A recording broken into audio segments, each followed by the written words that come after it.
The opinions and views expressed by guests on the Golden Nuggets Health and Wellness shows do not necessarily reflect the views and opinions of the host or those of the station. Additionally, any medical advice shared by guests is not intended to replace the advice provided by your healthcare providers. It is important to exercise discretion and take responsibility for your own health choices. While the Golden Nuggets Health and Wellness shows aim to provide valuable information on holistic health for the mind, body, and soul, individual circumstances vary, and what works for one person may not be suitable for another. Viewers and listeners are strongly encouraged to consult with qualified healthcare professionals, nutritionists, or other relevant experts before making any significant changes to their lifestyle, diet, exercise routine, or adopting new practices discussed on the show. These professionals can offer personalized advice based on your specific needs and health status.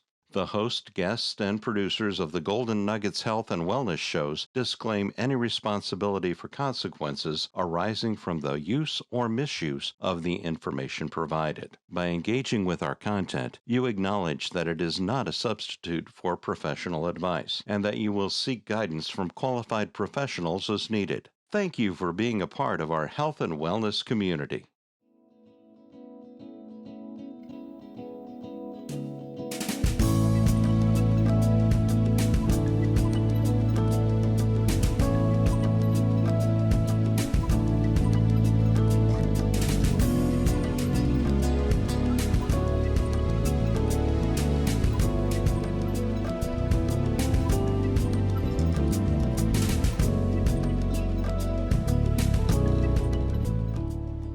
Welcome to Golden Nuggets Health and Wellness Show, the program that's redefining self-care for the mind, body, and soul.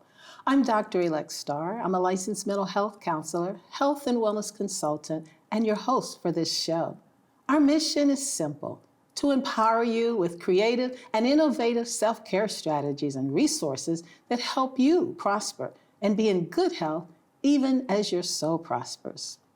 Ladies and gentlemen, welcome to our new episode where we delve into a topic close to our hearts: self-care for the Black community, mind, body, and soul. But what exactly is self-care? Well, it's not just a buzzword. It's a deliberate practice aimed at enhancing our physical, mental, and emotional well-being. Today, we explore the many benefits of integrating self-care into our daily routines with a particular focus on mental health. Let's talk about mental health for a moment.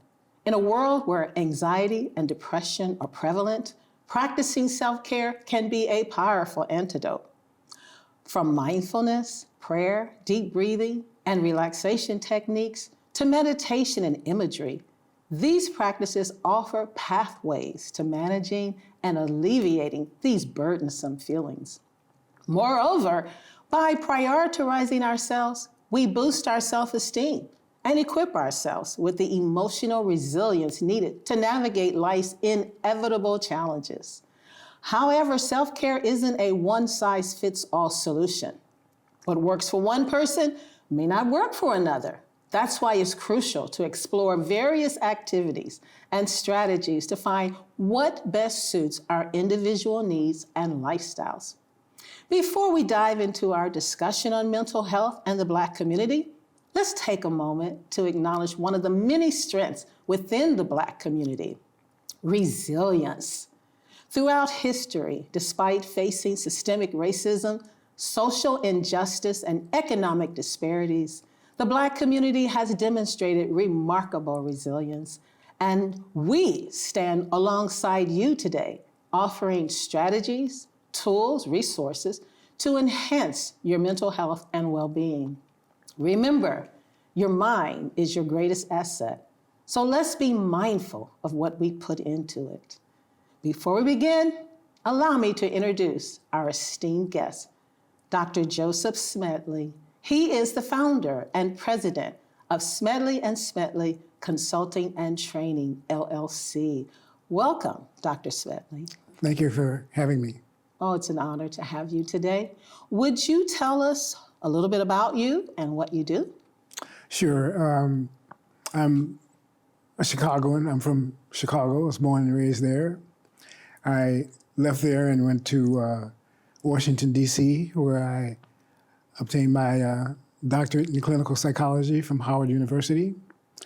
And I have a private practice that primarily is focused on individuals who are providers in healthcare, nurse practitioners, nurses, physicians. And I am a consultant to businesses and organizations in the area of making sure that they provide psychological safety in their organizations and a non-toxic environment. And then I'm associate professor of psychology, currently teaching at Ivy Tech. Wonderful. I like that you're helping the helpers, supporting, undergirding those who are helping people who are suffering and oppressed. And they need support, don't they? Absolutely. So wonderful. Thank you again for being here today. Now, Dr. Smedley, you wrote a wonderful article. And I got your permission when I got this article. I believe you wrote it during COVID. That's right. And I saw this article. I can't remember where I saw it, but I thought, wow, this is powerful. I need to post this on my website. And I reached out to you to get your permission. It was posted on LinkedIn. On LinkedIn. Oh, is that where I saw it? Right. Okay. I knew I saw it someplace, and I thought this would be very helpful for my clients and even for the community. And I wanted to have you just talk about this article, Dangerous Images to Avoid.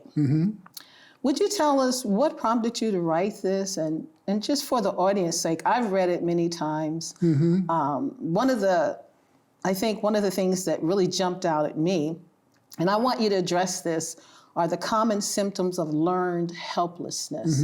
Now, I've talked to my clients about learned helplessness, but I never thought about it from the standpoint of dangerous images, how that can also cause you to develop this mindset of learned helplessness. So would you tell us why you wrote the article and share a little bit about what that article is about, the details for us, please? Sure. That, of course, was the article that I wrote. I was, like millions of other people around the world, I was really shocked by watching a white policeman with his knee on a black person murder a black person.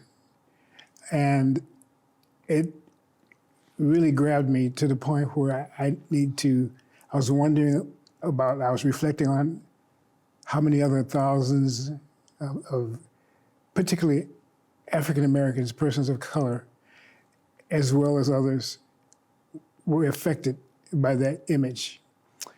It was 8 minutes long, and it was the image of a man being murdered. And so it really struck me. We've all had challenges in our lives, persons that have passed on, individuals who have become disabled, and it triggered me for some issues that have occurred in my life.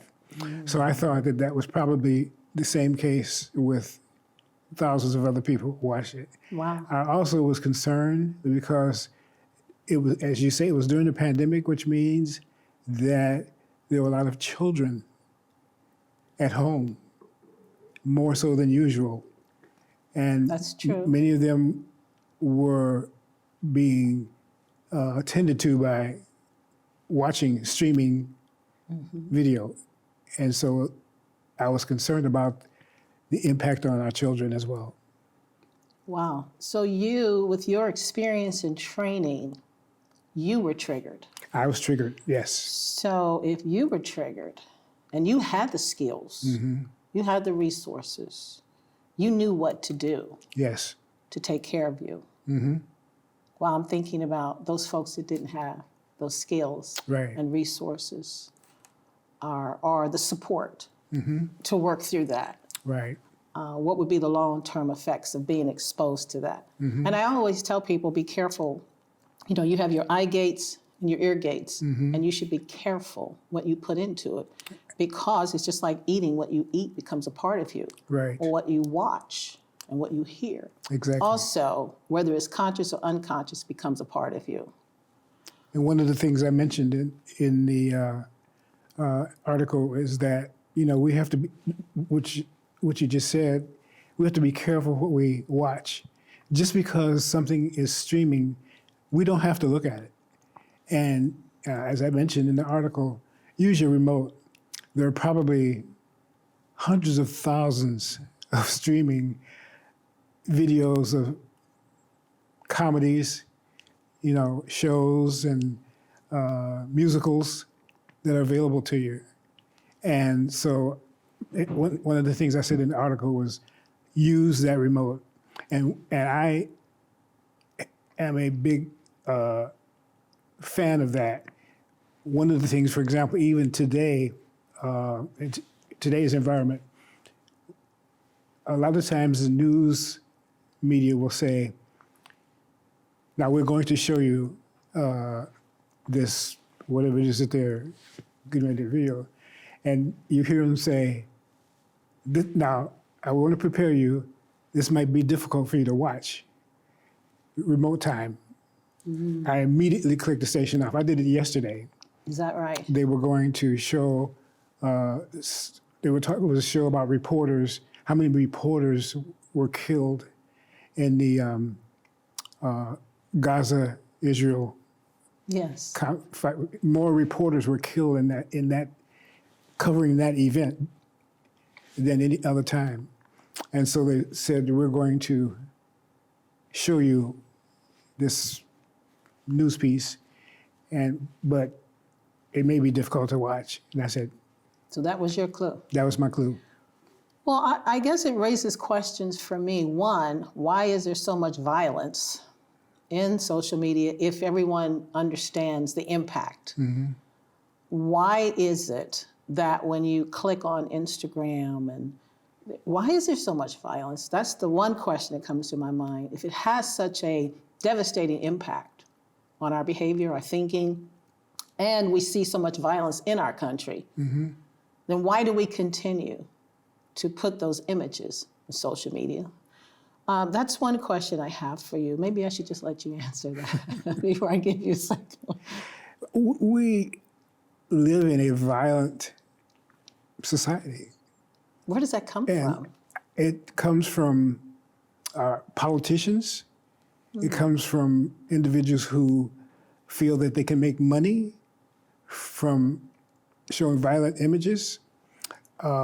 If you look at the contents or the show offerings of streaming video, I don't care which platform you're on, whether it's Netflix or whatever, the number of movies, streaming movies of a violent nature are just awesome. I mean, I think there's probably more streaming videos and movies that show violence than any other. I remember when any other genre. I'm sorry. Mm-hmm. I was going to say, I remember when I was a kid, there were different kinds of movies back then that I used to love to watch. Remember I Love Lucy? Mm-hmm. I used to love to watch that. Mm-hmm. I remember that. And Little House on the Prairie. Mm-hmm. Were very peaceful, very calming. They made you laugh, but you always got some kind of a lesson out of it. You learned something. So the movies then were inspiring, funny, mm-hmm. but it wasn't someone degrading or insulting or, I don't know, it was just different. And maybe I'm wrong, but that's my impression. I remember watching, there was another cute little girl. What was her name? Do you remember that little girl? And everybody loved her, and she sang and she danced, and she just, she was adorable. I can't think of her name.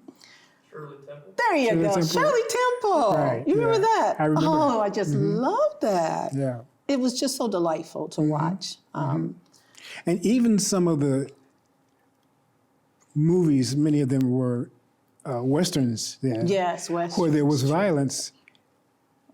You would see an individual get shot, for example, when he'd fall off his horse or he'd fall down in a saloon, whatever. But you wouldn't see this explosion of blood splattering, I was never into Westerns, but probably for that reason, because I just don't like the idea of Yeah. watching someone get shot and killed. Yeah, the technology is such that they can put, little devices on individuals, and you see the blood splattering out and that kind of thing. You didn't see that during that time. Yes, that is so true. I'm not sure how much time we have, but Dr. Smedley, I'm sorry, I had Dr. Johnson here on the previous show. How should we prepare in advance for the inevitable storms and trials and tribulations that we will encounter throughout our lifetime? I mean, I'm sure the audience probably wants to know, well, what do we do? How do we prepare?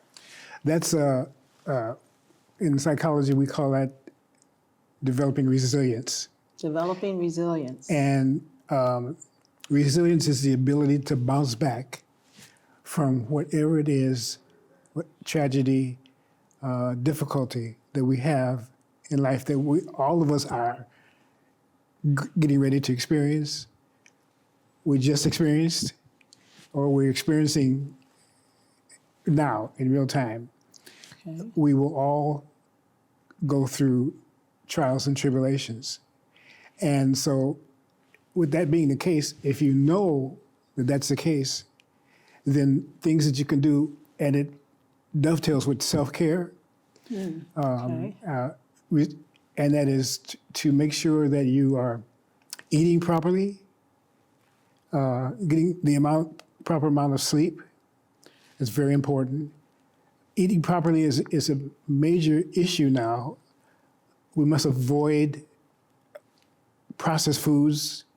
When we shop, we want to avoid anything that's in a box or a bag and gravitate toward the fresh foods. Sleeping the recommended amount of time by the healthcare professionals is very important. Our brains replenish and refresh ourselves while we're sleeping. Physical exercise is absolutely critical, regardless of what age, to the ability that you can. It's important that we use either physical exercise, but in particular aerobic exercise, because that gets our heart rate pumping, and it's one of the best antidepressants and anti-anxiety events that you can do, and that is physical exercise, aerobic exercise. Those are things that I think most people take for granted, but they are important, aren't they? Absolutely. Well, we're going to take a break, and then we're going to come back, and we're going to talk about strategies and resources to help African Americans, but not just African Americans, but anybody cope with what we're dealing with today. The dangerous images, with the violence in our community, and just with stress, depression, anxiety that is prevalent. How does that sound? Excellent. All right. We'll be right back. Don't go away.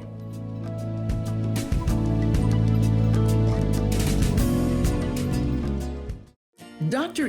Starr, best-selling author of Golden Nuggets, Food for the Mind, Body, and Soul, is also a health and wellness speaker and consultant who provides motivational speaking, training conferences, and one-on-one coaching to improve the quality of life. She's passionate about helping people heal from the inside out. Dr. Starr provides creative and innovative self-care strategies that empower you to prosper and be in good health, even as your soul prospers. Call or visit the Golden Nuggets website today.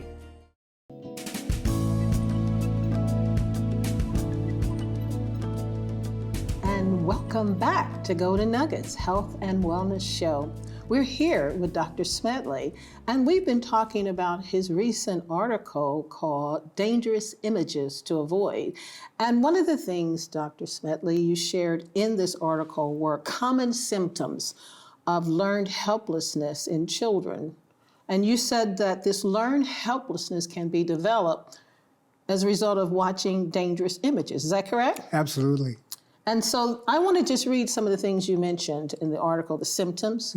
You said low self-esteem, that children can develop low self-esteem from watching dangerous images.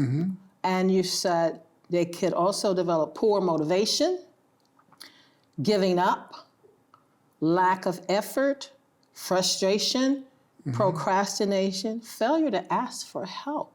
All of these are symptoms from watching negative images. That's correct. It's important for parents to be aware of that. It's important for parents to be aware and to be cognizant of what their children are watching. That's why I was saying during the pandemic, that did not happen the way it should have, to the extent it should have, because the parents were not home. I see. So children were exposed and Yes. didn't have the wherewithal to protect themselves. That's correct. Well, I appreciate you sharing information about your article. Were there any other comments that you would like to share about your article entitled Dangerous Images to Avoid? Well, the learned helplessness occurs, in the animal kingdom is often a good example. You take a baby elephant and tie him to a little post, and he doesn't have the strength to pull it out of the ground. And as elephant grows and gets huge, they use the same little stake. And then an adult elephant can be kept in place by using a little stake in the ground and a cord wrapped around his foot. He'll stay there because he thinks that he can't move it. Yes. So that's using an example in the animal kingdom.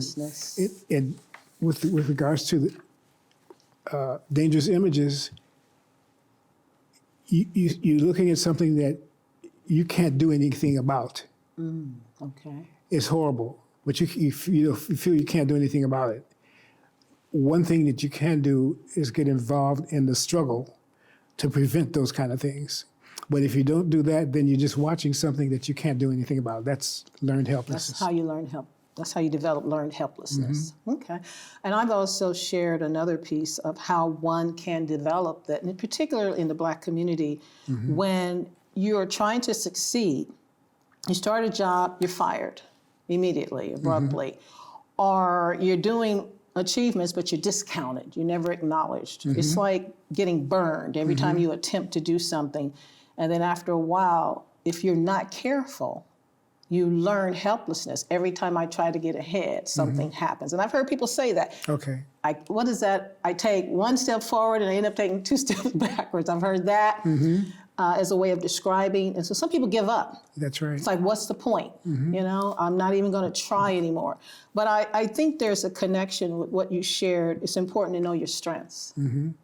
If you know your strengths, then you know what you can do, and you develop the ability to be creative. If this doesn't happen, then I go here. I don't give up, but I keep using my strengths because I know these are real. I have these strengths. I'm aware of what I can do.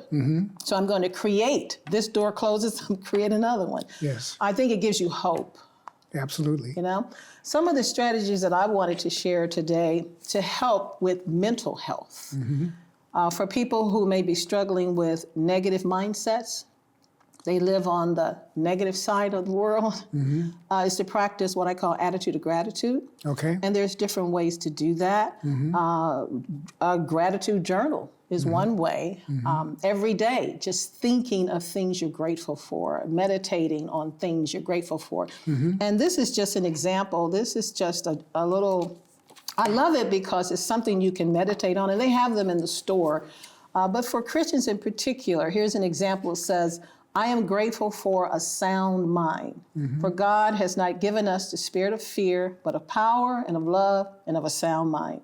So that's something you can meditate on throughout the day. I am grateful for a sound mind. So you can meditate and be grateful for one thing a day. You can keep a journal where you're thinking about daily things I'm grateful for. And what I have found, it lifts your spirit. Even science promotes the benefits of gratitude. And then we have the Bible that encourages us to give thanks in all things. So a lot of times people think science goes against the Word of God, but my experience, it agrees. Absolutely. And that's the beauty. Another thing here, this is a wonderful book I use.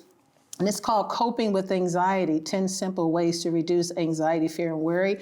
This book is awesome. It's by Edmund Byrne. I'm not sure if I pronounced his name correctly, so I apologize for that. But this book, for example, says, chapter 2, Relax Your Mind, talks about the speed of thoughts. It talks about things that you can do, techniques to shift your thoughts, guided visualization, talks about imagery, deep breathing. And these are things that I teach my clients too, to help them shift their thoughts from worried, fearful, to a place of peace, relaxation, and calmness. I teach deep breathing techniques. But this is a wonderful book because it offers a variety of techniques. It addresses the body, the mind, and the emotions. It's a wonderful book. And then, of course, I love The Battlefield of the Mind by Joyce Myers. Now, this book is a powerful book. It also talks about the benefits of thinking positively. And I love it because she says here, what goes in comes out. And it's so true what you put in your mind, like you were talking about dangerous images. When you're taking in all of these dangerous images, the impact that that's going to have on your emotions, anger, right? Stirring anger, stirring fear, triggering, you said it triggers something for you. Well, for a lot of people, it triggers anger and fear. Now, there are other emotions, but I think those are the two most prominent. But this book is very good in terms of giving you scriptures to support the importance of putting healthy things in your mind, putting the Word of God in your mind, you know? So those are some strategies that I'd like to share. And I'd like to, for you now to share with us, what resources or practices do you recommend for promoting mental well-being in the Black community?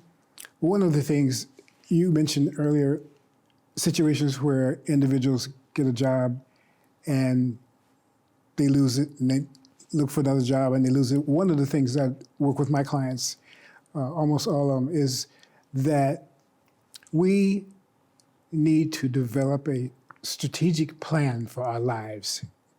When you go to a strategic plan for our lives, when you go to work for an employer, that employer has, during the onboarding process, you learn about their visions for the company, the values of the company, and what they intend to achieve.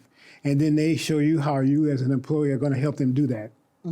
I recommend to my clients, and I do it myself, that families develop a plan for themselves. Oh, that's neat. That helps I like that. That helps to negate the kind of thing that you were talking about, where a person goes from one job to another job to another job. Start by having a vision for your family.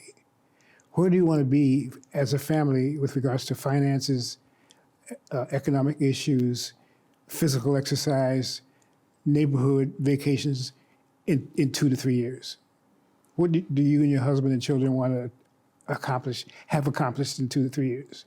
Then you set about developing some goals for how to reach those objectives in 2 to 3 years. So I recommend it, and it gives us a sense of control over our lives. So the family sit together, come together, and have a plan for the family. That's right. Oh, I like that. Being strategic. Yeah, children, if it's just husband and wife, or yes, just the family coming together. Thank you. Thank you for recommend once a month or so, and then write it down, put it on paper, post it, because if it's not written down, the plan is just a dream. Yeah, thank you, Dr. Smedley. I appreciate you being here today. As we wrap up today's episode, I want to extend a big thank you to our wonderful guests for your invaluable insights, and to our audience for joining us in this important discussion. Be sure to stay tuned in as we continue exploring self-care for the Black community. Thank you for watching. Until next time, may you prosper and be in good health, even as your soul prospers. Goodbye, friends.